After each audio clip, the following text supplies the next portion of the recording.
Chào. Đây là 12 tháng 8, 2024. Mình vừa mới ăn xong. No quá.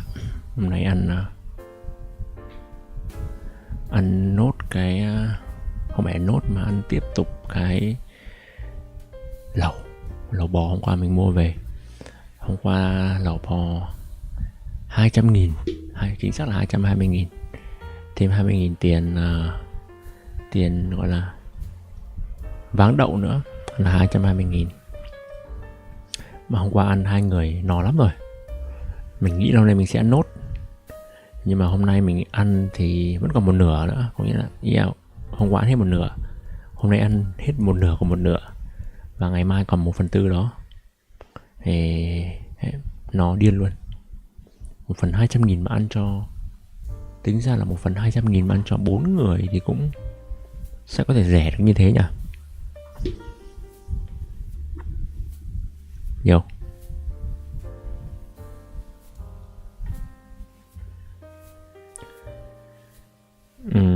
Thì theo như lịch đáng nghĩa là mình sẽ live vào ngày hôm qua, mà cuối cùng thì hôm qua không sắp xếp được thời gian, cho nên là hôm nay mình live sớm. Để mình muốn xem nốt cái podcast của Lex với cả Elon Musk, hay là những lãnh đạo của Neuralink. Thì hơi no, hơi buồn ngủ, nhưng mà bắt đầu nhé. Hôm nay thì mình đã xem được 6 tiếng 19 phút. Còn cỡ ở chỗ này là cỡ nửa tiếng, hơn nửa tiếng một chút. Sau đó sẽ là phần của Lex nói chuyện với cả chính cái người mà được nhận được cái gọi là cái gì, chip, cái chip của Neuralink. Bắt đầu hết. To P2, P3, P4, P5, PN. How do you improve the decoder in a way that's generalizable? Yeah, great question. So the underlying signal we're trying to decode is going to look very different in P2. Mình phải refresh lại cái đây, đúng không? Digital device. Can you just explain this? Day living. So how much of the work on the how do you improve the decoder in a way that's generalizable? No. Yeah, great question. So the underlying signal we're trying to decode is going to look very different in P2 than in P1. Bây giờ là 7:30, mình còn một cái bát bơ. Mình không ăn là hỏng mất. Sáng mai mình ăn một cái bát này nữa. Nên là hôm nay đã bỏ không ăn sữa chua rồi đấy, bởi vì no quá. For example, channel number 345 is going to mean something different in user 1 than it will in user 2. Just because that electrode that corresponds with channel 345 is going to be next to a different neuron in user 1 versus user 2. But the approaches, the methods, the user experience of how do you get the right sort of behavioral pattern from the user to associate with that neural signal, we hope that will translate over multiple generations of users. And beyond that, it's very, very possible, in fact, quite likely that we've overfit to sort of Nolan's user experience desires and preferences. And so what I hope to see is that, when we get a second, third, fourth participant, that we find sort of what the right wide minimas are that cover all the cases, that make it more intuitive for everyone. And hopefully there's a cross-pollination of things where, we didn't think about that with this user because, they can speak. But with this user who just can fundamentally not speak at all, this user experience is not optimal. And that will actually, those improvements that we make there should hopefully translate then to even people who can speak but don't feel comfortable doing so because they're in a public setting like their doctor's office. So the actual mechanism of open loop labeling and then closed loop labeling would be the same and hopefully can generalize across the different users. Correct. As they're doing the calibration step. And the calibration step is pretty cool. I mean, that in itself, the interesting thing about WebGrid, which is like closed loop, it's like fun. I love it when there's like, there used to be kind of an idea of human computation, which is using actions a human would want to do anyway to get a lot of signal from. Yeah. And like WebGrid is that, like a nice video game that also serves as great calibration. It's so funny. I've heard this reaction so many times. Before sort of the first user was implanted, we had an internal perception that the first user would not find this fun. Yeah. And so we thought really quite a bit actually about like, should we build other games that like are, more interesting for the user so we can get this kind of data and help facilitate research that's, for long durations and stuff like this. Turns out that like people love this game. Yeah. I always loved it, but I didn't know that was a shared perception. Yeah, and just in case it's not clear, WebGrid there's a grid of, let's say, 35 by 35 cells, and one of them lights up blue, and you have to move your mouse over that and click on it. And if you miss it, and it's red, and I played this game for so many hours. So many hours. And what's your record, you said? I think I have the highest at Neuralink right now. My record's 17 BPS. 17 BPS. Which is about, if you imagine that 35 by 35 grid, you're hitting about 100 trials per minute. So 100 correct selections in that 1 minute window. So you're averaging about, between 500 600 milliseconds per selection. So one of the reasons that I think I struggle with that game is I'm such a keyboard person. So everything is done with your keyboard. If I can avoid touching the mouse, it's great. So how can you explain your high performance? I have like a whole ritual I go through when I play WebGrid. So there's actually like a diet plan associated with this. Like it's a whole thing. So Great. The first I thing have to fast for 5 days. I have to go up to the mountains. actually, the fasting thing is important. So this is like, Focuses the mind, yeah? It's true. Yeah. It's true. So what I do is I don't eat for a little bit beforehand. And then I'll actually eat like a ton of peanut butter right before I play. And I get like This is a real thing. This is a real thing, yeah. And then it has to be really late at night. This is again a night owl thing I think we share, but it has to be like, midnight, 2 a.m. kind of time window. And I have a very specific like physical position I'll sit in, which is I was homeschooled growing up, and so I did most of my work like on the floor, just like in my bedroom or whatever. And so I have a very specific situation On the floor. that I sit and play. And then you have to make sure like there's not a lot of weight on your elbow when you're playing so that you can move quickly. And then I turn the gain of the cursor, so the speed of the cursor way up. So it's like small motions that actually move the cursor. Are you moving with your wrist, or you're never? I move with my fingers. So my wrist is almost completely still. I'm just moving my fingers. Yeah. You know those, just on a small tangent. Yeah. Which I've been meaning to go down this rabbit hole of people that set the world record in Tetris. Those folks, they're playing. There's a way to. Did you see this? I've seen There's like the three, like all the fingers are moving. Yeah, you could find a way to do it where like it's using a loophole, like a bug that you can do some incredibly fast stuff. So it's along that line, but not quite. But you do realize there'll be like a few programmers right now listening to this who will fast and eat peanut butter. Yeah, and please break my record. I mean, the reason I did this literally was just because I wanted the bar to be high for the team. Like I wanted the number that we aim for should not be like the median performance. It should be like, it should be able to beat all of us at least. Like that should be the Median minimum. The là gì? number that we aim for should not be like the median Ở giữa. performance. It should be like, it should be able to beat all of us at least. Like that should be the minimum bar. What do you think is possible? Like 20? Yeah, I don't know what the limits. I mean, the limits you can calculate just in terms of like screen refresh rate and like cursor immediately jumping to the next target. But I'm sure there's limits before that with just sort of reaction time and visual perception and things like this. I'd guess it's in the below 40, but above 20, somewhere in there. It's probably the right number to be thinking about. It also matters like how difficult the task is. You can imagine like some people might be able to do like 10,000 targets on the screen, and maybe they can do better that way. So there's some like task optimizations you could do to try to boost your performance as well. What do you think it takes for Nolan to be able to do above 8.5 to keep increasing that number? You said like every increase in the number might require different improvements in the system. Yeah, I think the nature of this work is the first answer that's important to say is I don't know. This is edge of the research. So again, nobody's gotten to that number before. So what's next is going to be a heuristic, a guess from my part. What we've seen historically is that different parts of the stack become bottlenecks at different time points. So when I first joined Neuralink like 3 years ago or so, one of the major problems was just the latency of the Bluetooth connection. It was just like the radio on the device wasn't super good. It was an early revision of the implant. And it just like, no matter how good your decoder was, if your thing is updating every 30 milliseconds or 50 milliseconds, it's just going to be choppy. And no matter how good you are, that's going to be frustrating and lead to challenges. So, at that point, it was very clear that the main challenge is just get the data off the device in a very reliable way such that you can enable the next challenge to be tackled. And then at some point it was, actually the modeling challenge of how do you just build a good mapping, like the supervised learning problem of you have a bunch of data and you have a label you're trying to predict. Just what is the right like neural decoder architecture and hyperparameters to optimize that? That was a problem for a bit. And once you solved that, it became a different bottleneck.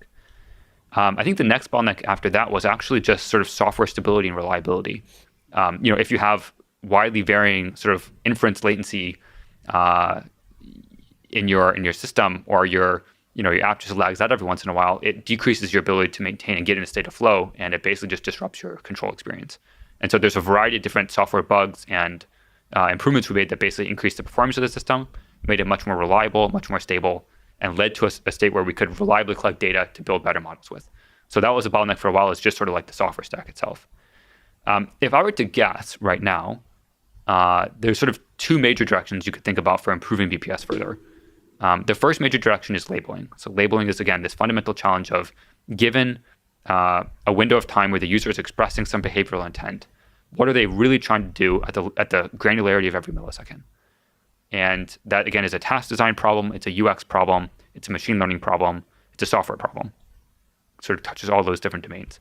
The second thing you can think about to improve BPS further is either completely changing the thing you're decoding or just extending the number of things that you're decoding. So this is sort of in the direction of functionality. Mm-hmm. Basically, you can imagine giving more clicks. For example, a left click, a right click, a middle click, different actions like click and drag, for example, and that can improve the effective bitrate of your communication prosthesis. If you're trying to allow the user to express themselves through any given communication channel, you can measure that with bits per second. But what actually matters at the end of the day is how effective are they at navigating their computer. And so from the perspective of the downstream tasks that you care about, functionality and extending functionality is something we're very interested in, because not only can it improve the sort of number of BPS, but it can also improve the downstream sort of independence that the user has and the skill and efficiency with which they can operate their computer. Would the number of threads increasing also potentially help?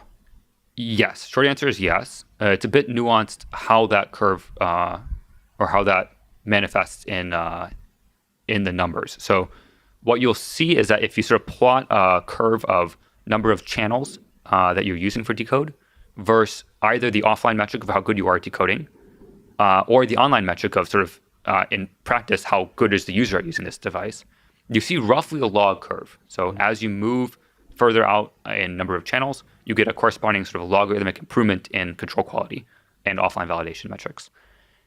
The important nuance here is that each channel corresponds with a specific represented intention in the brain. So for example, if you have a channel 254, it might correspond with moving to the right. Channel 256 might mean move to the left.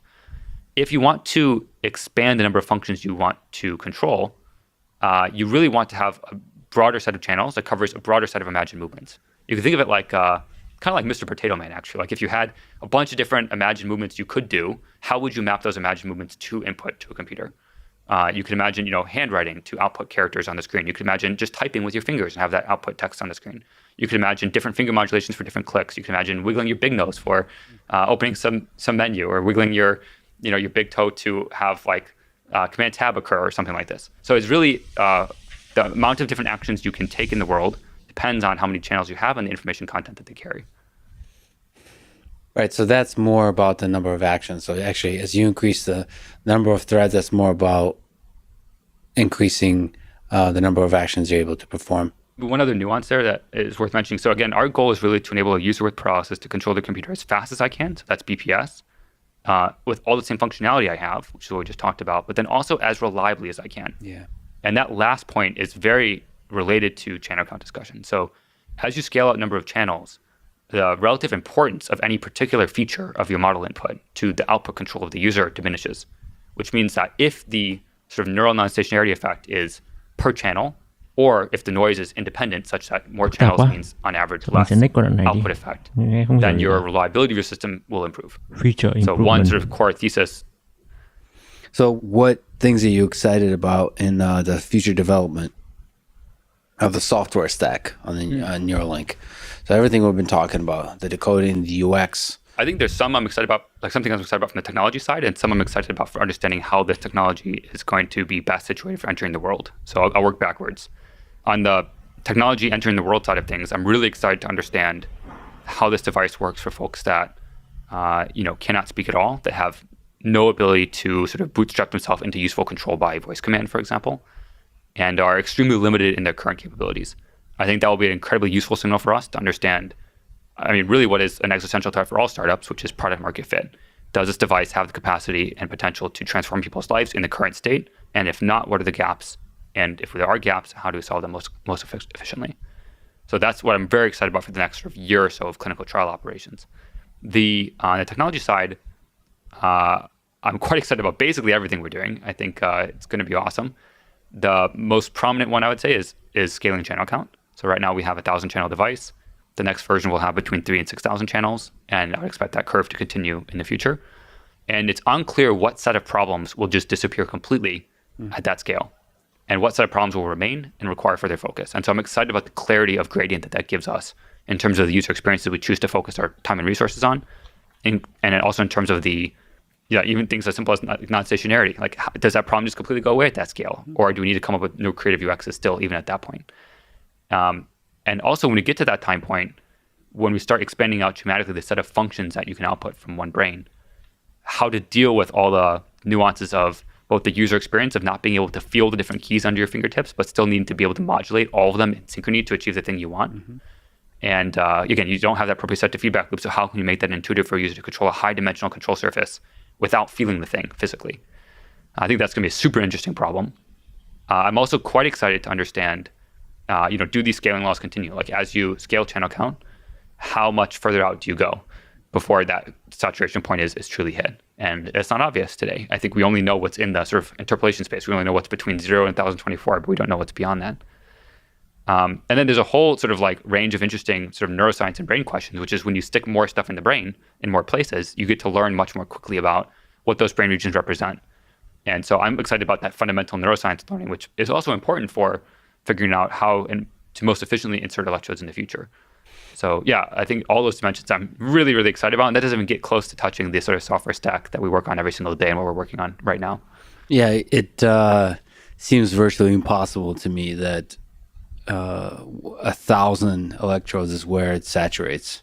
It feels like this would be one of those silly notions in the future where obviously you should have millions of electrodes, and this is where like the true breakthroughs happen. Yep. You tweeted, Oh. Some thoughts are most precisely described in poetry. Why do you think that is?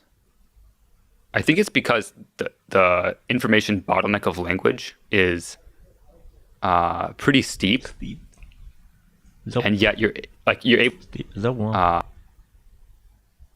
pretty steep, and yet you're able to reconstruct in the other person's brain more effectively without being literal. Like if you can express a sentiment such that in their brain they can reconstruct the actual true underlying meaning and beauty of the thing that you're trying to get across, the generator function in their brain is more powerful than what language can express. And so the mechanism of poetry is really just to feed or seed that generator function. So being literal sometimes is a suboptimal compression for the thing you're That's trying right. to convey. And it's actually in the process of the user going through that generation that they understand what you mean. Like that's the beautiful part. It's also like when you look at a beautiful painting, like it's not the pixels of the painting that are beautiful. It's the thought process that occurs when you see that, the experience of that actually is the thing that matters. Yeah, it's resonating with some deep Yeah. thing within you that the artist also experienced and was able to convey that through the Right. pixels. And that's actually going to be relevant for full-on telepathy. You know, it's like if you just read the poetry literally, that doesn't say much of anything interesting. It requires a human to interpret it. So it's the combination of the human mind and all the experiences the human being has within the context of the collective intelligence of the human species that makes that poem make sense. And they load that in. And so in that same way, the signal that carries from human to human meaning may seem trivial, but may actually carry a lot of power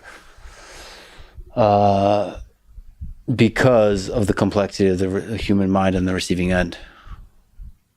Yeah, that's interesting. Poetry still doesn't. Who was it? I think Yoshibaku first Washalei said something about.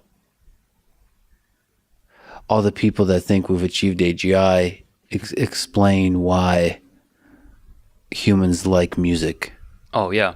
And until the AGI likes music, you haven't achieved AGI or something like that. Do you not think that's like some next token entropy surprise kind of thing going on there? I don't know. I don't know either. I listen to a lot of classical music and also read a lot of poetry. And yeah, I do wonder if like there is some element of the next token surprise factor going on there. Yeah, maybe. Because I mean, like a lot of the tricks in both poetry and music are like basically you have some repeated structure and then you do like a twist. Yeah. Like it's like, okay, verse or like clause 1, 2, 3 is one thing. And then clause 4 is like, okay, now we're on to the next theme. Yeah. And they kind of play with exactly when the surprise happens and the expectation of the user. And that's even true like through history as musicians evolve music.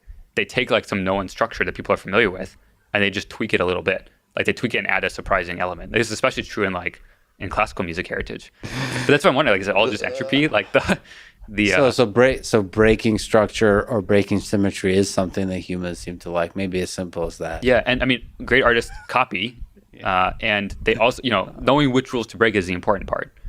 And fundamentally, it must be about the listener of the piece. Like, which rule is the right one to break? It's about the user or the audience member perceiving that as interesting. What do you think is the meaning of human existence? There's a TV show I really like called The West Wing. And in The West Wing, there's a character, he's the president of the United States, who's having a discussion about the Bible with one of their colleagues. And the colleague says something about, the Bible says X, Y, and Z. And the president says, yeah, but it also says A, B, C. And the person says, do you believe the Bible to be literally true? And the president says, yes, but I also think that neither of us are smart enough to understand it. I think the analogy here for the meaning of life is that largely we don't know the right question to ask. And so I think I'm very aligned with sort of the Hitchhiker's Guide to the Galaxy version of this question, which is basically if we can ask the right questions, it's much more likely we find the meaning of human existence. And so in the short term, as a heuristic in the sort of search policy space, we should try to increase the diversity of people asking such questions, or generally of consciousness and conscious beings asking such questions. So again, I think I will take the I don't know card here, but say I do think there are meaningful things we can do that improve the likelihood of answering that question. It's interesting how much value you assign to the task of asking the right questions. That's the main thing, is not the answers, is the questions. This point, by the way, is driven home in a very painful way when you try to communicate with someone who cannot speak. Because a lot of the time, the last thing to go is they have the ability to somehow, wiggle a lip or move something that allows them to say yes or no. And in that situation, it's very obvious that what matters is, are you asking them the right question to be able to say yes or no to? Wow, that's powerful. Well, Bliss, thank you for everything you do. And thank you for being you. And thank you for talking today. Thank you. Thanks for listening to this conversation with Bliss Chapman. And now, dear friends, here's Nolan Arbaugh, the first human being to have a Neuralink device implanted in his brain. You had a diving accident in 2016 that left you paralyzed with no feeling from the shoulders down. How did that accident change your life? There's sort of a freak thing that happened.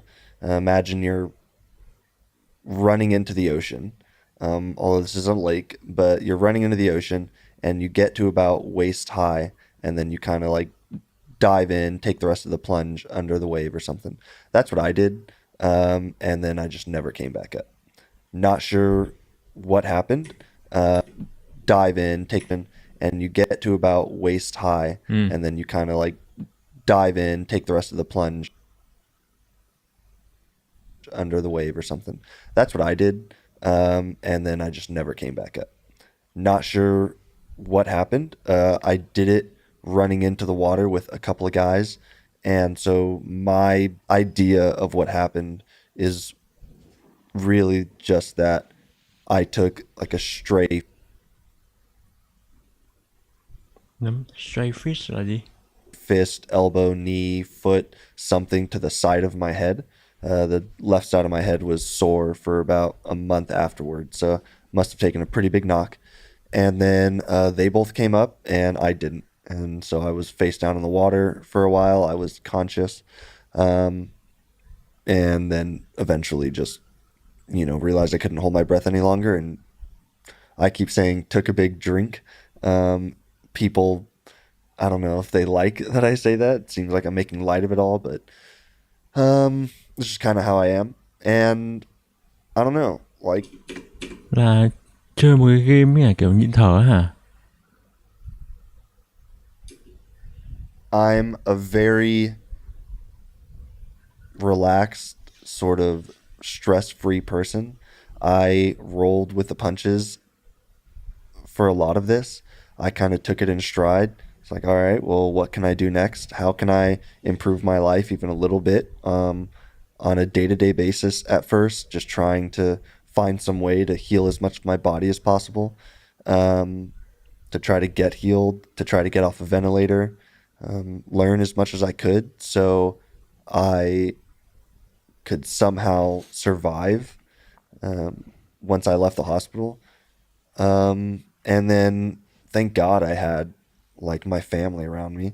If I didn't have my parents, my siblings, then I would have never made it this far. They've done so much for me, more than like I can ever thank them for, honestly. And a lot of people don't have that. A lot of people in my situation, their families either aren't capable of providing for them or honestly just don't want to, and so they get placed somewhere and in some sort of home. So thankfully I had my family. I have a great group of friends, a great group of buddies from college who have all rallied around me, and we're all still incredibly close. People always say, if you're lucky, you'll end up with one or two friends from high school that you keep throughout your life. I have about 10 or 12 from high school that have all stuck around, and we still get together, all of us, twice a year. We call it the spring series and the fall series. This last one we all did, we dressed up like X-Men, so I did a Nice. Professor Xavier, and it was freaking awesome. It was so good. So yeah, I have such a great support system around me, and so being a quadriplegic isn't that bad. I get waited on all the time. People bring me food and drinks, and I get to sit around and watch as much TV and movies and anime as I want. I get to read as much as I want. I mean, it's great. It's beautiful to see that you see the silver lining in all of this. But just going back, do you remember the moment when you first realized you're paralyzed from Yeah. the neck down? Yep. I was face down in the water. Right when something hit my head, I tried to get up and I realized I couldn't move, and it just sort of clicked. I'm like, all right, I'm paralyzed, can't move. What do I do? If I can't get up, I can't flip over, can't do anything, then I'm going to drown eventually. And I knew I couldn't hold my breath forever. So I just held my breath and thought about it for maybe 10, 15 seconds. I've heard from other people that, like onlookers, I guess, the two girls that pulled me out of the water were two of my best friends. They are lifeguards. And one of them said that it looked like my body was sort of shaking in the water, like I was trying to flip over and stuff. But I knew immediately. And I just I realized that that's like what my situation was from here on out. Maybe if I got to the hospital, they'd be able to do something. When I was in the hospital, like right before surgery, I was trying to calm one of my friends down. I had like brought her with me from college to camp, and she was just bawling over me, and I was like, hey, it's gonna be fine, like don't worry. I was cracking some jokes to try to lighten the mood. The nurse had called my mom, and I was like, don't tell my mom. She's just going to be stressed out. Call her after I'm out of surgery, because at least she'll have some answers then, like whether I live or not, really. And I didn't want her to be stressed through the whole thing. But I knew. And then when I first woke up after surgery, I was super drugged up. They had me on fentanyl like 3 ways, which was awesome. I don't recommend it, but I saw some crazy stuff on that fentanyl, and it was still the best I've ever felt on drugs. Medication, sorry, on medication. And I remember the first time I saw my mom in the hospital, I was just bawling. I had like ventilator in, like I couldn't talk or anything, and I just started crying because it was more like seeing her. Not that, I mean, the whole situation obviously was pretty rough, but it was just like seeing her face for the first time was pretty hard. But yeah, I never had like a moment of, man, I'm paralyzed. This sucks. I don't want to like be around anymore. It was always just, I hate that I have to do this, but like sitting here and wallowing isn't going to help. So immediate acceptance. Yeah. Yeah. Has there been low points along the way? Yeah, sure. I mean, there are days when I don't really feel like doing anything. Not so much anymore. Like, not for the last couple years. I don't really feel that way. I've more so just wanted to try to do anything possible to make my life better at this point. But at the beginning, there were some ups and downs. There were some really hard things to adjust to. First off, just like the first couple months, the amount of pain I was in was really, really hard. I mean, I remember screaming at the top of my lungs in the hospital because I thought my legs were on fire.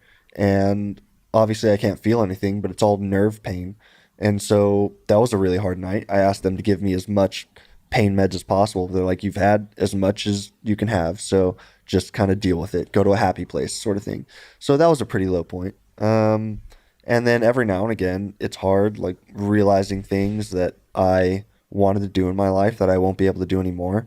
I always wanted to be a husband and father, and I just don't think that I could do it now as a quadriplegic. Maybe it's possible, but I'm not sure I would ever put, someone I love through that, like having to take care of me and stuff. Not being able to, go out and play sports. I was a huge athlete growing up, so that was pretty hard. Just little things too, when I realized I can't do them anymore. Like, there's something really special about being able to hold a book and smell a book, like the feel, the texture, the smell, like as you turn the pages. Like, I just love it. I can't do it anymore. And it's little things like that. The 2-year mark was pretty rough. 2 years is when they say you will get back basically as much as you're ever going to get back as far as movement and sensation goes. And so for the first 2 years, that was the only thing on my mind, was like try as much as I can to move my fingers, my hands, my feet, everything possible to try to get sensation and movement back. And then when the 2-year mark hit, so June 30th, 2018, I was really sad that that's kind of where I was. And then just randomly here and there, but I was never like depressed for long periods of time. Just, it never seemed worthwhile to me. What gave you strength? My faith in God was a big one. My understanding that it was all for a purpose, and even if that purpose wasn't anything involving Neuralink, even if that purpose was, there's a story in the Bible about Job, and I think it's a really, really popular story about how Job, has all of these terrible things happen to him, and he praises God throughout the whole situation. I thought, and I think a lot of people think for most of their lives, that they are Job, that they're the ones going through something terrible, and they just need to, praise God through the whole thing and everything will work out. At some point after my accident, I realized that I might not be Job, that I might be, one of his children that gets killed or kidnapped or taken from him.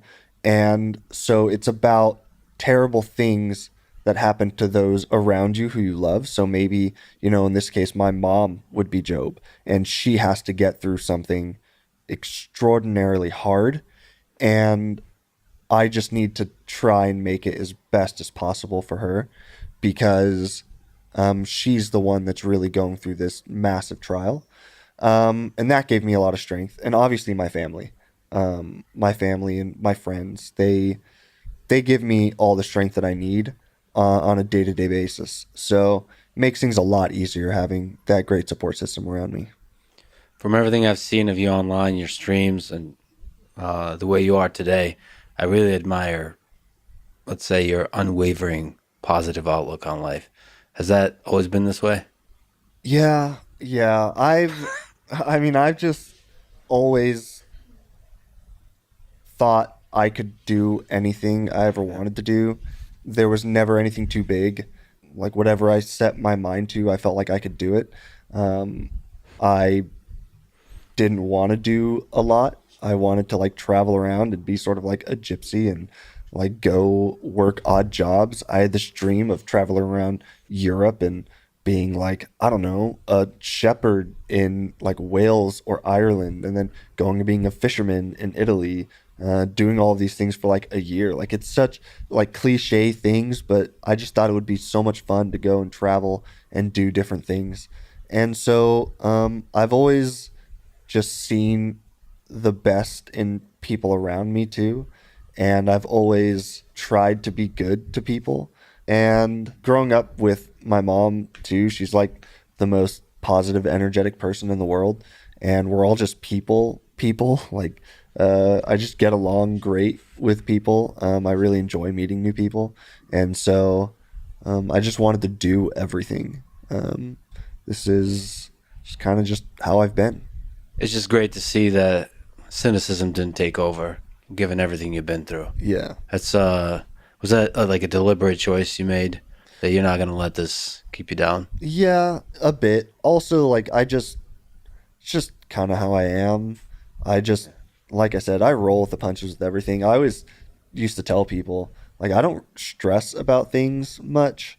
And whenever I'd see people getting stressed, I'd just say, like, it's not hard. Just don't stress about it. And like, that's all you need to do. And they're like, that's not how that works. I'm like, Yeah. It works. And I don't stress. Like I said, I roll with the punches with everything. I always used to tell people, like, I don't stress about things much. And whenever I'd see people getting stressed, I'd just say, like, it's not hard. Just don't stress about it. And like, that's all you need to do. And they're like, that's not how that works. I'm like, it works for me. Like, just don't stress and everything will be fine. Like, everything will work out. Obviously, not everything always goes well, and it's not like it all works out for the best all the time. But I just don't think stress has had any place in my life since I was a kid. What was the experience like of you being selected to be the first human being to have a Neuralink device implanted in your brain? Were you scared? Excited? No, it was cool. Like I was never afraid of it. I had to think through a lot. Should I do this? Like, be the first person? I could wait until number 2 or 3 and get a better version of the Neuralink. Like, the first one might not work. Maybe it's actually gonna kind of suck. It's going to be the worst version ever in a person. So why would I do the first one? Like, I've already kind of been selected. I could just tell them, like, okay, find someone else, and then I'll do number 2 or 3. Like, I'm sure they would let me. They're looking for a few people anyways. But ultimately, I was like, I don't know. There's something about being the first one to do something. It's pretty cool. I always thought that if I had the chance that I would like to do something for the first time, this seemed like a pretty good opportunity. And I was never scared. I think my like faith had a huge part in that. I always felt like God was preparing me for something. I almost wish it wasn't this, because I had many conversations with God about not wanting to do any of this as a quadriplegic. I told him, I'll go out and talk to people. I'll go out and travel the world and talk to, stadiums, thousands of people, give my testimony. I'll do all of it, but like, heal me first. Don't make me do all of this in a chair. That sucks. And I guess he won that argument. I didn't really have much of a choice.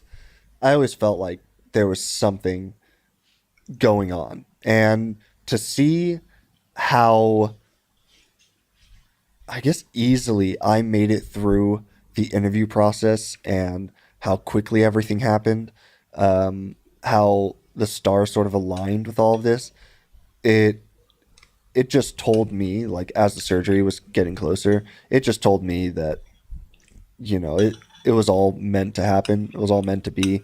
And so I shouldn't be afraid of anything that's to come. And so I wasn't. I kept telling myself, like, you know, you say that now, but as soon as the surgery comes, you're probably going to be freaking out. Like, you're about to have brain surgery. And brain surgery is a big deal for a lot of people, but it's a even bigger deal for me. Like, it's all I have left. The amount of times I've been like, thank you, God, that you didn't take my brain and my personality and my ability to think, my like love of learning, like my character, everything. Like, thank you so much. Like, as long as you left me that, then I think I can get by. And I was about to let people go, like, root around in there, like, hey, we're gonna go, like, put some stuff in your brain, like, hopefully it works out.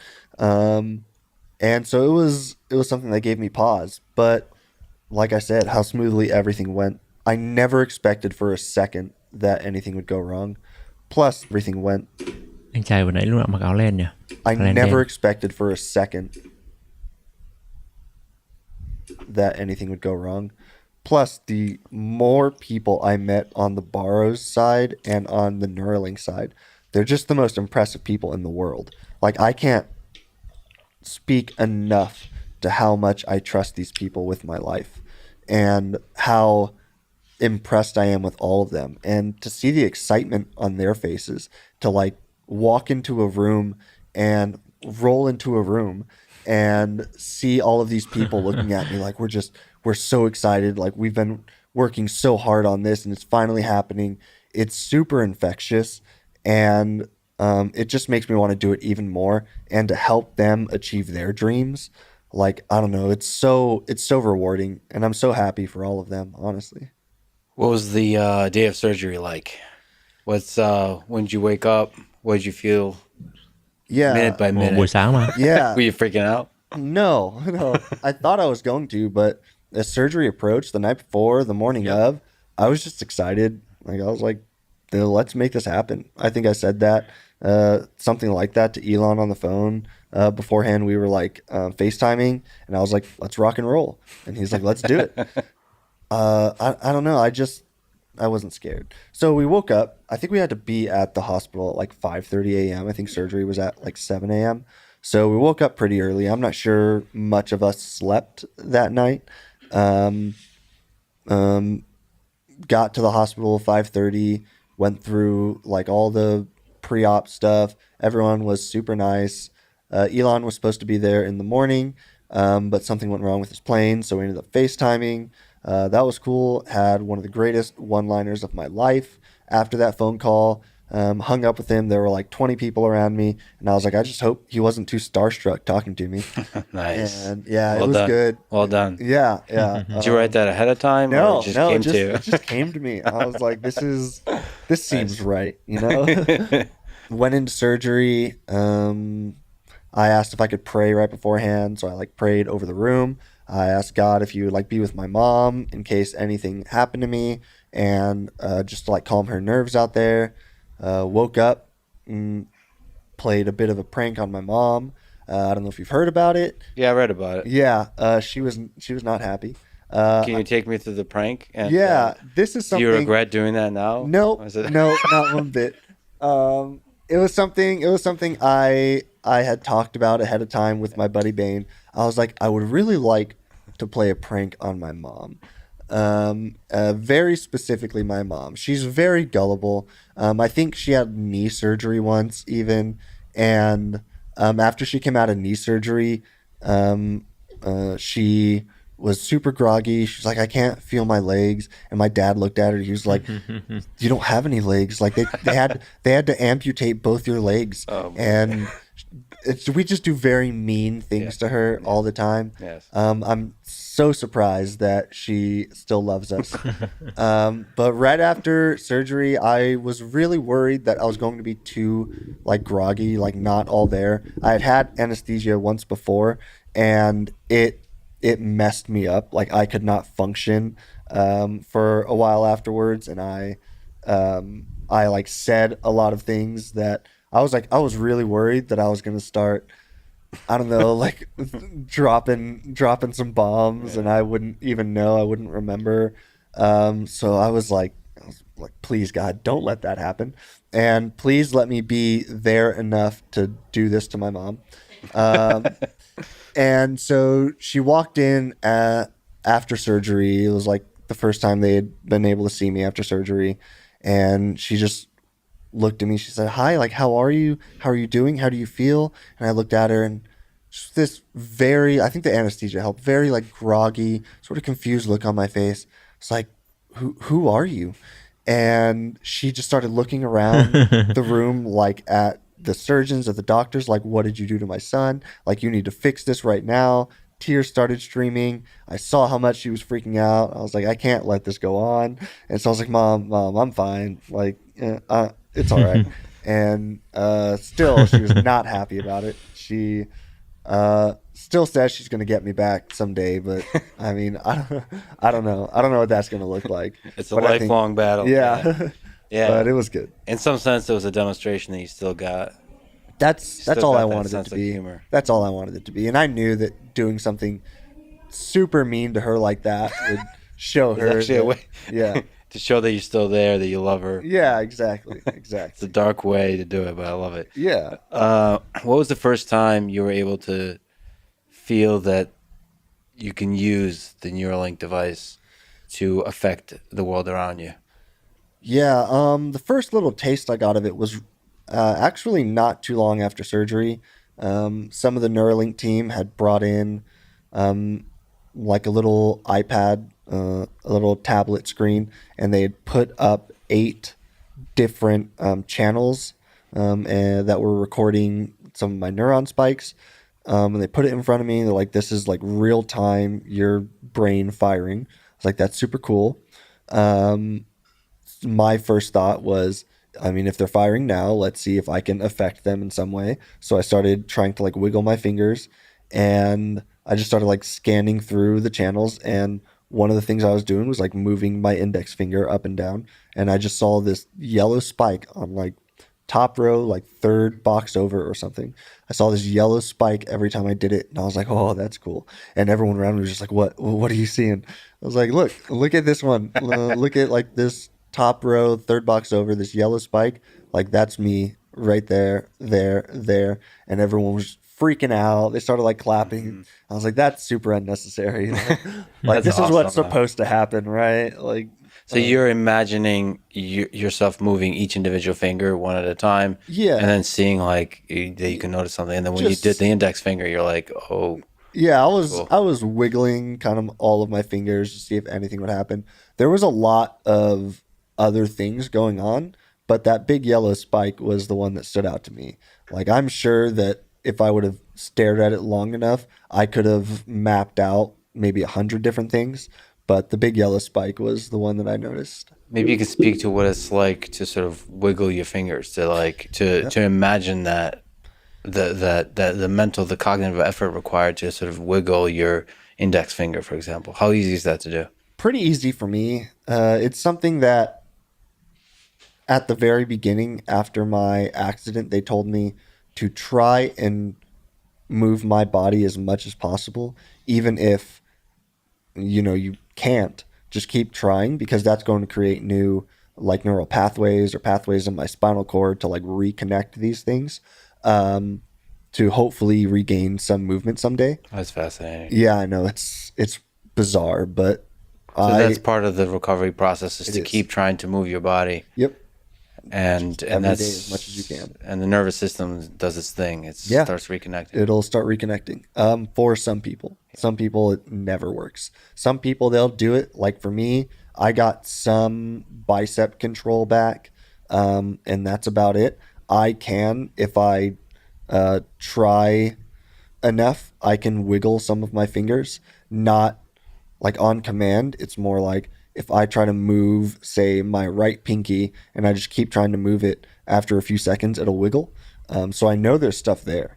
Like I know, like, and that happens with, you know, a few different of my fingers and stuff. But yeah, that's what they tell you to do. One of the people at the time when I was in the hospital came in and told me, for one guy who had recovered most of his control, what he thought about every day was actually walking, like the act of walking, just over and over again. So I tried that for years. I tried just imagining walking, which is, it's hard.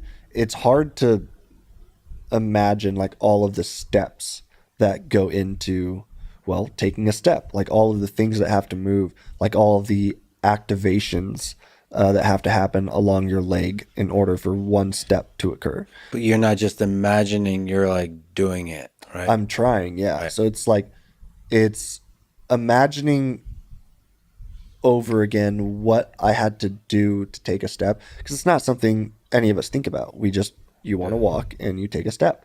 You don't think about all of the different things that are going on in your body. So I had to recreate that in my head as much as I could, and then I practice it over and over and over. So it's not like a third person perspective, it's a first person perspective. You're like, it's not like you're imagining yourself walking. You're like literally doing this, everything, all the same stuff as if you're walking. Yeah, which was hard. It was hard at the beginning. Like frustrating hard, or like actually cognitively hard? Like which way? It was both. There's a scene in one of the Kill Bill movies, actually, oddly enough, where she is like paralyzed. I don't know, from like a drug that was in her system, and then she like finds some way to get into the back of a truck or something, and she stares at her toe and she says, "Move, like move your big toe," and after, you know, a few seconds on screen, she does it, and she did that with every one of her like body parts until she could move again. I did that for years. Just stared at my body and said, "Move your index finger, move your big toe." Sometimes vocalizing it like out loud, but sometimes just thinking it. I tried every different way to do this to try to get some movement back, and it's hard because it actually is like taxing, like physically taxing on my body, which is something I would have never expected, because it's not like I'm moving, but it feels like there's a buildup of, I don't know, the only way I can describe it is there are like signals that aren't getting through from my brain down, because there's that gap in my spinal cord. So brain down, and then from my hand back up to the brain. And so it feels like those signals get stuck in whatever body part that I'm trying to move, and they just build up and build up and build up until they burst. And then once they burst, I get like this really weird sensation of everything sort of like dissipating back out to level, and then I do it again. It's also just like a fatigue thing, like a muscle fatigue, but without actually moving your muscles. It's very, very bizarre. And then, you know, if you try to stare at a body part or think about a body part and move for 2, 3, 4, sometimes 8 hours, it's very taxing on your mind. It takes a lot of focus. It was a lot easier at the beginning because I wasn't able to like control a TV in my room or anything. I wasn't able to control any of my environment. So for the first few years, a lot of what I was doing was staring at walls. And so obviously I did a lot of thinking, and I tried to move a lot, just over and over and over again. So you never gave up sort of hope there? No. Just training hard, essentially. Yep. And I still do it. I do it like subconsciously. And I think that that helped a lot with things with Neuralink, honestly. Yeah. It's something that I talked about the other day at the all hands that I did at Neuralink's Austin facility. Welcome to Austin, by the way. Yeah. Hey, thanks, man. I went to nice school. Hat. Hey, thanks, man. The Gigafactory was super cool. I went to school at Texas A&M, so I've been around before. So you should be saying, "Welcome to me." Yeah. Welcome to Texas, Lex. Yeah. I get you. But yeah, I was talking about how a lot of what they've had me do, especially at the beginning, well, I still do it now, is body mapping. So like there will be a visualization of a hand or an arm on the screen, and I have to do that motion, and that's how they sort of train the algorithm to like understand what I'm trying to do. And so it made things very seamless for me, I think. That's really, really cool. So it's amazing to know, because I've learned a lot about the body mapping procedure. Yeah. With the interface and everything like that. It's cool to know that you've been essentially like training to be like world class at that task. Yeah. Yeah. I don't know if other quadriplegics, like other paralyzed people, give up. I hope they don't. I hope they keep trying, because I've heard other paralyzed people say, like, don't ever stop. They tell you 2 years, but you just never know. You're the human body's capable of amazing things. So I've heard other people say, don't give up. Like, I think one girl had spoken to me through some family members and said that she had been paralyzed, for 18 years, and she'd been trying to like wiggle her index finger for all that time, and she finally got it back like 18 years later. So like, I know that it's possible, and I'll never give up doing it.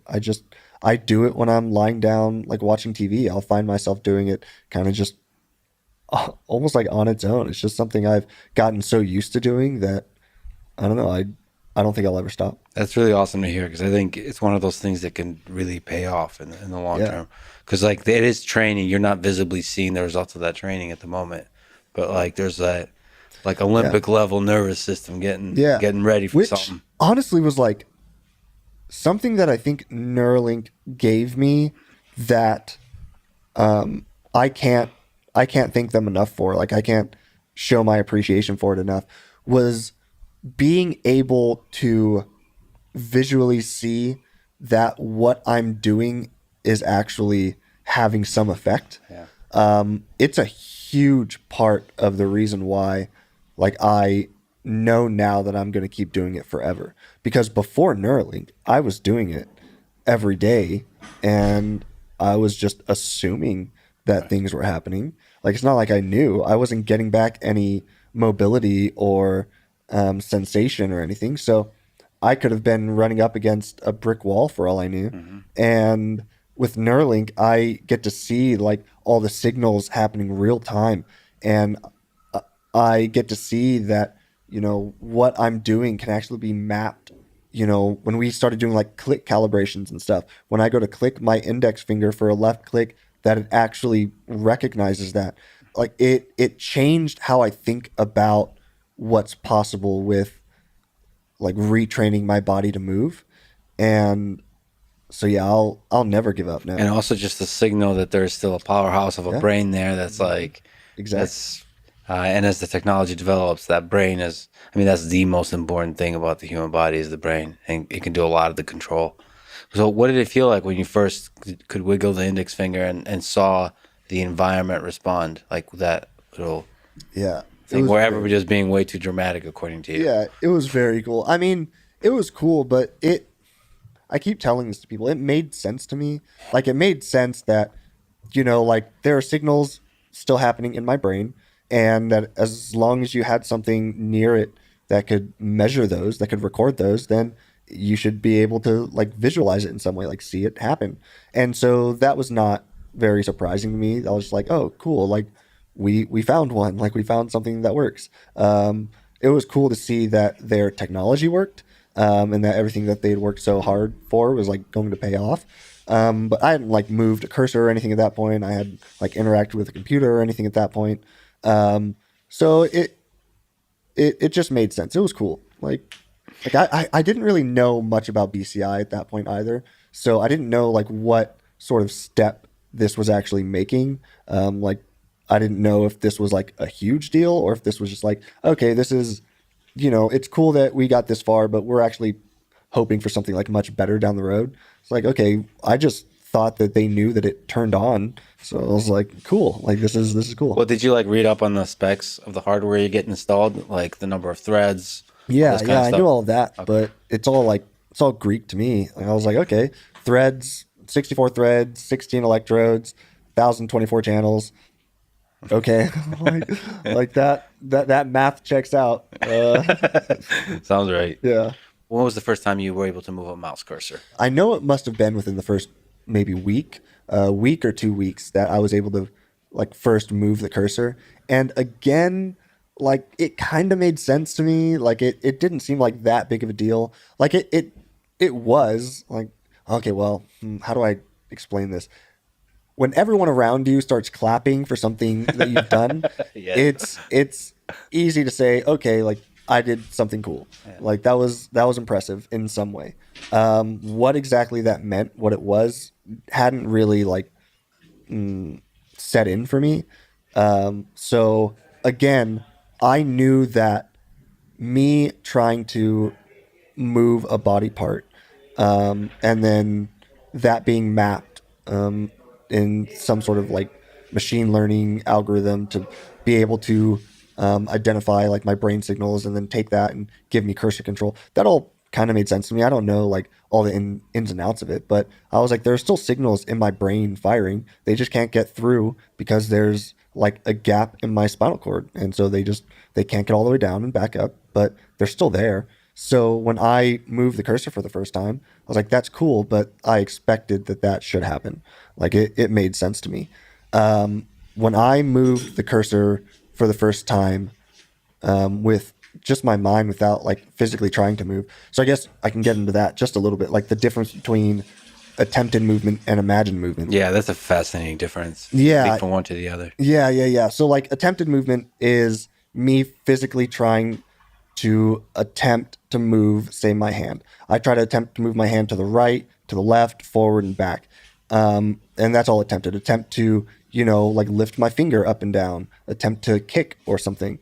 I'm physically trying to do all of those things, even if you can't see it. Like this would be like me attempting to like shrug my shoulders or something. That's all attempted movement.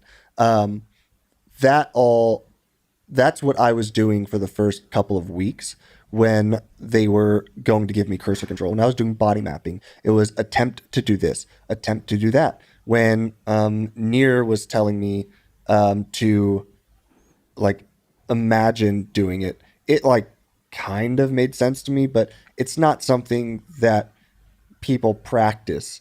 Like if you started school as a child and they said, okay, write your name with this pencil. And so you do that. Like, okay, now imagine writing your name with that pencil. Kids would think, like, I guess, like that kind of makes sense. And they would do it. But that's not something we're taught. It's all like how to do things physically. We think about like thought experiments and things, but that's not like a physical action of doing things. It's more like what you would do in certain situations. So imagine movement, it never really connected with me. Like, I guess you could maybe describe it as like a professional athlete, like swinging a baseball bat or swinging like a golf club. Like imagine what you're supposed to do, but then you go right to that and physically do it.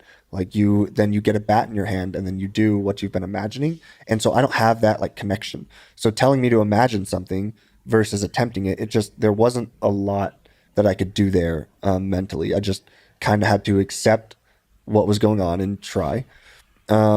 But the attempted moving thing, it all made sense to me. Like if I try to move, then there's a signal being sent in my brain. And as long as they can pick that up, then they should be able to map it to what I'm trying to do. And so when I first moved the cursor like that, it was just like, yes, this should happen. Like I'm not surprised by that. But can you clarify, is there supposed to be a difference between imagined movement and attempted movement? Yeah, just that in imagined movement, you're not attempting to move at all. So You're like visualizing yourself doing, and then theoretically, is that supposed to be a different part of the brain that lights up in those two different situations? Yeah, not necessarily. I think all these signals can still be represented in motor cortex, but the difference I think has to do with the naturalness of imagining something versus attempting it, and sort of the fatigue of that over time. And by the way, on the mic is Bliss. So like, this is just different ways to prompt you to kind of get to the thing that you arrived at. Yeah. Attempted movement does sound like the right thing to try. Yeah. I mean, it makes sense to me. Because imagine for me, I would start visualizing, like in my mind, visualizing. Attempted, I would actually start trying to like. Yeah. I did like combat sports my whole life, like wrestling. When I'm imagining a move, I'm like moving my muscle. Exactly. Like there is a bit of an activation almost versus like visualizing yourself like a picture doing it. Yeah, it's something that I feel like naturally anyone would do. If you try to tell someone to imagine doing something, they might close their eyes and then start physically doing it. But it's just Just didn't click. yeah, it's hard. It was very hard at the beginning. But attempted worked. Attempted worked. It worked just like it should. Work like a charm. I remember there was like one Tuesday we were messing around, and I forget what swear word you used, but there was a swear word that came out of your mouth when you figured out you could just do the direct cursor control. Yeah, that's it. It blew my mind. Like, no pun intended. Blew my mind when I first moved the cursor just with my thoughts and not attempting to move. It's something that I found like over the couple of weeks, like building up to that, that as I get better cursor controls, like the model gets better, then it gets easier for me to like I don't have to attempt as much to move it. And part of that is something that I'd even talked with them about when I was watching the signals of my brain one day. I was watching when I like attempted to move to the right, and I watched the screen as like I saw the spikes. So, like, I was seeing the spike, the signal was being sent before I was actually attempting to move. I imagine just because, you know, when you go to say move your hand or any body part, that signal gets sent before you're actually moving, has to make it all the way down and back up before you actually do any sort of movement. So there's a delay there, and I noticed that there was something going on in my brain before I was actually attempting to move, that my brain was like anticipating what I wanted to do. And that all started sort of, I don't know, like percolating in my brain. Like it was just sort of there, like always in the back. Like, that's so weird that it could do that. It kind of makes sense, but I wonder what that means as far as like using the Neuralink. And, you know, and then as I was playing around with the attempted movement and playing around with the cursor, and I saw that like as the cursor control got better, that it was anticipating my movements and what I wanted it to do, like cursor movements, what I wanted it to do a bit better and a bit better. And then one day I just randomly, as I was playing WebGrid, I like looked at a target before I had started like attempting to move. I was just trying to like get over, like train my eyes to start looking ahead, like, okay, this is the target I'm on, but if I look over here to this target, I know I can like maybe be a bit quicker getting there. And I looked over and the cursor just shot over. It was wild. Like I had to take a step back. Like I was like, this should not be happening. All day I was just smiling. I was so giddy. I was like, guys, do you know that this works? Like I can just think it and it happens. Which like they'd all been saying this entire time, like, I can't believe like you're doing all this with your mind. I'm like, yeah, but is it really with my mind? Like I'm attempting to move and it's just picking that up, so it doesn't feel like it's with my mind. But when I moved it for the first time like that, it was, oh man, it made me think that this technology, that what I'm doing is actually way more impressive than I ever thought. It was way cooler than I ever thought, and it just opened up a whole new world of possibilities of like what could possibly happen with this technology and what I might be able to be capable of with it. Because you had felt for the first time like this was digital telepathy, like you're controlling a digital device with your mind. Yep. I mean, that's a real moment of discovery. That's really cool. Like you've discovered something. I've seen like scientists talk about like a big aha moment, you know, like Nobel Prize winning. They'll have this like, holy crap. Yeah. Like, that's what it felt like. Like I didn't feel like I felt like I had discovered something, but for me, maybe not necessarily for like the world at large or like this field at large. It just felt like an aha moment for me. Like, oh, this works. Like obviously it works. And so that's what I do like all the time now. I kind of intermix the attempted movement and imagined movement. I do it all like together because I've found that there is some interplay with it that maximizes efficiency with the cursor. So it's not all like one or the other. It's not all just I only use attempted or I only use like imagined movements. It's more I use them in parallel, and I can do one or the other. I can just completely think about whatever I'm doing. But Dài thế nhở? Một tiếng nữa liền. I don't know. I like to play around with it. I also like to just Mình xem mấy cái này đi. experiment with these things. Like every now and again, I'll get this idea in my head, like, I wonder if this works, and I'll just start doing it. And then afterwards, I'll tell them, by the way, I wasn't doing that like you guys wanted me to. I thought of something and I wanted to try it, and so I did. It seems like it works, so maybe we should like explore that a little bit. So I think that discovery is not just for you, at least from my perspective. That's a discovery for everyone else who ever uses a Neuralink, that this is possible. Yeah. Like, I don't think it's an obvious thing that this is even possible. It's like, I was saying to Bliss earlier, it's like the 4-minute mile. People thought it was impossible to run a mile in 4 minutes. And once the first person did it, then everyone just started doing it. So like, just to show that it's possible, that paves the way to like, anyone can now do it. That's the thing that's actually possible. You don't need to do the attempted movement. You can just go direct. Yeah.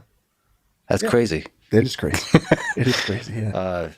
For people who don't know, can you explain how the Link app works? You have an amazing stream on the topic. Your first stream, I think, on X, describing the app.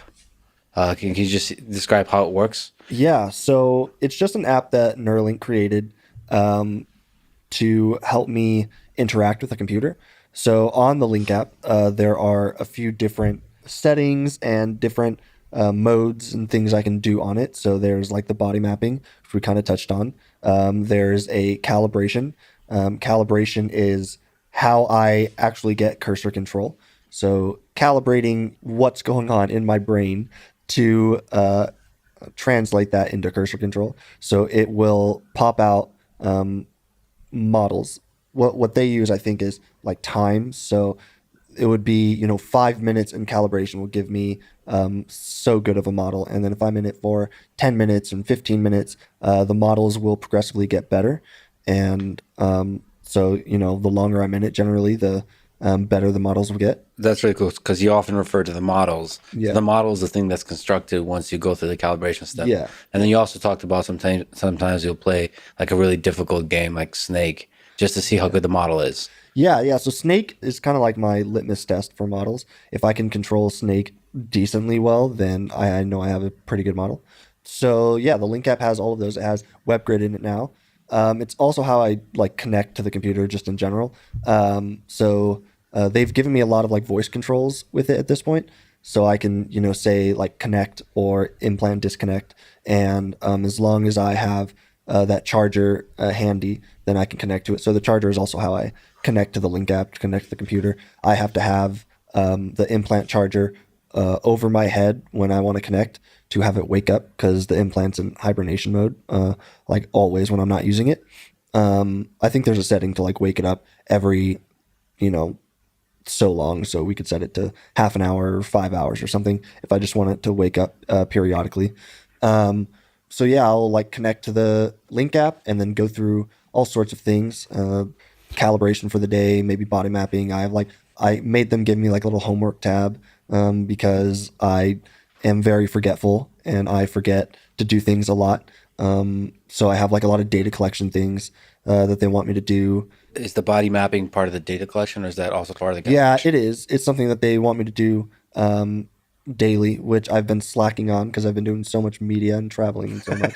So I've been super famous. Yeah, I've been a terrible first candidate for how much I've been slacking on my homework. But yeah, it's just something that they want me to do every day to, track how well the Neuralink is performing over time and have something to give. I imagine to give to the FDA to, create all sorts of fancy charts and stuff and show like, hey, this is what the Neuralink, this is how it's performing, day 1 versus day 90 versus day 180 and things like that. What's the calibration step like? Is it like move left, move right? It's a bubble game, so there will be like yellow bubbles that pop up on the screen. At first, it is open loop. So open loop, this is something that I still don't fully understand, the open loop and closed loop thing. Me and Bliss talked for a long time about the difference between the two on the technical side. Okay, so it'd be great to hear your side of the story. Open loop is basically I have no control over the cursor.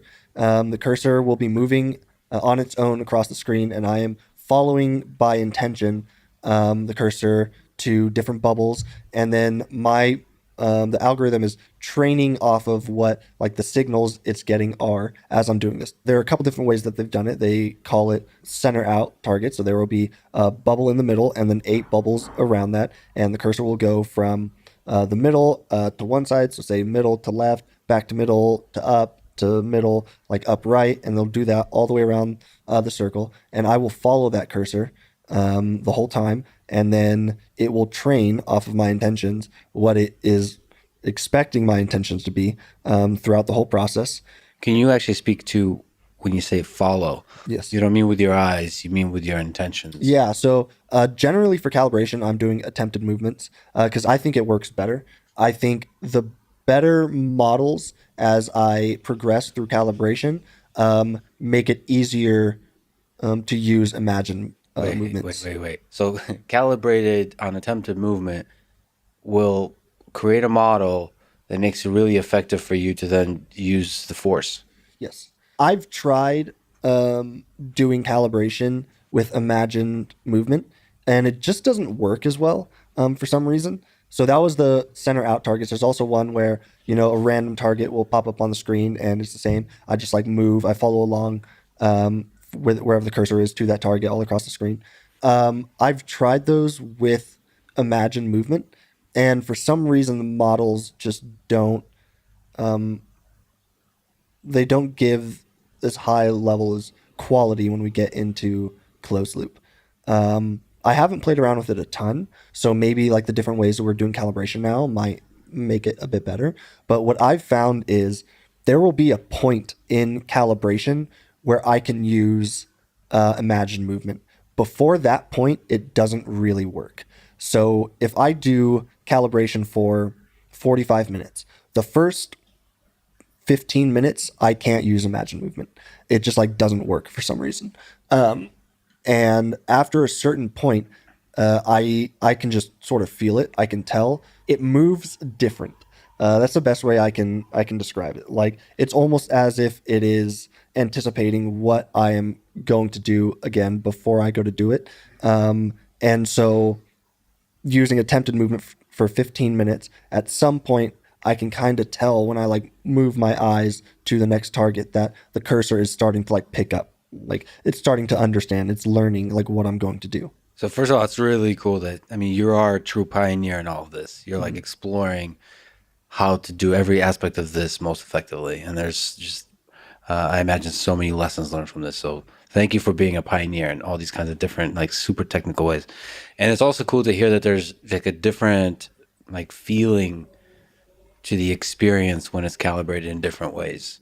Like just because I imagine your brain is doing something different.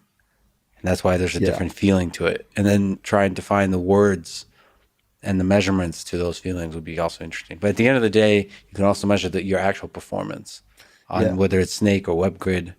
You can see like what actually works well. And you're saying for the open loop calibration, the attempted movement works best for now. Yep. So the open loop, you don't get the feedback that's something that you did something. Yeah. Is that frustrating? Or? No, it makes sense to me. Like we've done it with a cursor and without a cursor in open loop. So sometimes it's just say for like the center out, you'll start calibration with a bubble lighting up, and I push towards that bubble, and then when that bubble, when it's pushed towards that bubble for say 3 seconds, a bubble will pop, and then I come back to the middle. So I'm doing it all just by my intentions. Like that's what it's learning anyway. So it makes sense that as long as I follow what they want me to do, like follow the yellow brick road, that it'll all work out.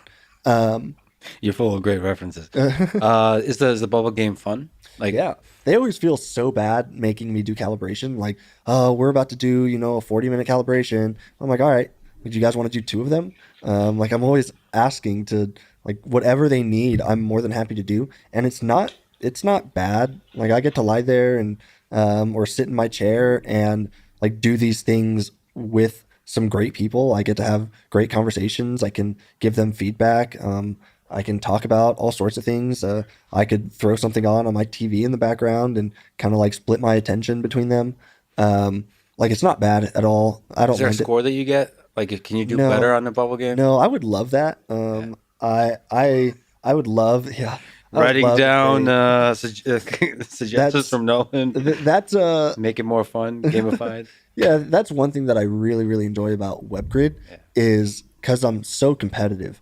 Like the higher the BPS, the higher the score, I know the better I'm doing. And so if I think I've asked at one point one of the guys, like if he could give me some sort of numerical feedback for calibration, like I would like to know what they're looking at. Like, oh, it is, we see like this number while you're doing calibration. And that means, at least on our end, that we think calibration is going well. And I would love that because I would like to know if what I'm doing is going well or not. But then they've also told me like, yeah, not necessarily like 1-to-1. It doesn't actually mean that calibration is going well in some ways. So it's not like 100%, and they don't want to like skew what I'm experiencing or want me to change things based on that. If that number isn't always accurate to like how the model will turn out or how like the end result, that's at least what I got from it. One thing I have asked them, and something that I really enjoy striving for is towards the end of calibration, there is like a time between targets. And so I like to keep like at the end, that number as low as possible. So at the beginning, it can be, 4, 5, 6 seconds between me popping bubbles. But towards the end, I like to keep it below like 1.5, or if I could get it to like 1 second between like bubbles, because in my mind, that translates really nicely to something like WebGrid, where I know if I can hit a target one every second, that I'm doing real, real well. There you go. That's a way to get a score on the calibrations, like the speed, how quickly can you get from bubble to bubble. Yeah. So there's the open loop, and then it goes to the closed loop. And the closed loop can already start giving you a sense because you're getting feedback of like how good the model is. Yeah. So closed loop is when I first get cursor control, and how they've described it to me, someone who does not understand this stuff. I am the dumbest person in the room every time I'm with any of these guys. Humility. I appreciate it. Is that I am closing the loop. So I am actually now the one that is like finishing the loop of whatever this loop is. I don't even know what the loop is. They've never told me. They just say there is a loop, and at one point it's open and I can't control, and then I get control and it's closed. So I'm finishing the loop. So how long the calibration usually take? You said like 10, 15 minutes. Well, yeah, they're trying to get that number down pretty low. That's what we've been working on a lot recently, is getting that down as low as possible. So that way, if this is something that people need to do on a daily basis, or if some people need to do on a like every other day basis or once a week, they don't want people to be sitting in calibration for long periods of time. I think they've wanted to get it down 7 minutes or below, at least where we're at right now. It'd be nice if you never had to do calibration. So we'll get there at some point, I'm sure, the more we learn about the brain. And I think that's, the dream. I think right now, for me to get like really, really good models, I'm in calibration 40 or 45 minutes. And I don't mind. Like I said, they always feel really bad, but if it's going to get me a model that can like break these records on WebGrid, I'll stay in it for flipping 2 hours. Let's talk business. So WebGrid. I saw a presentation where Bliss said by March. Thế thôi à, mặc dù là mấy plan của mình hôm nay xem hết, nhưng mà còn khoảng 50 phút nữa. Buổi sau xem tiếp. Bye bye.